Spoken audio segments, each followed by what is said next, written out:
ओम श्री स्वामी समर्थाय नमः. माझ्या प्राणप्रिय स्वामी भक्तांनो, भगवंताला साक्षीला ठेवून आपण प्रत्येक श्वास घेतला तर नामस्मरणाला चंदन सुगंध सुटतो. ह्याचा सोपा अर्थ असा आहे, आपण करीत असलेल्या प्रत्येक कामात भगवंताला साक्ष ठेवून गर्क झाले की फलाशा संपते आणि केलेले प्रत्येक कर्म उत्तम होते. भगवंत घरी येणार म्हणून तुम्ही साधा केर काढलात तर जमीनच म्हणू लागते की आज किती छान वाटतं आहे.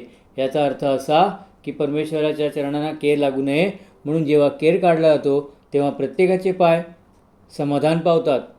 परमेश्वराची कृपा एकदा का आपल्यावर झाली की सुखाचा पाऊस आपल्यावर बरसू लागतो. म्हणून तुम्ही फक्त परमेश्वराशी संवाद साधा, त्याची पूजा करा, त्याच्या नामात राहा.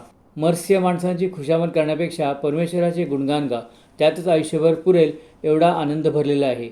हे कदापिही विसरू नका.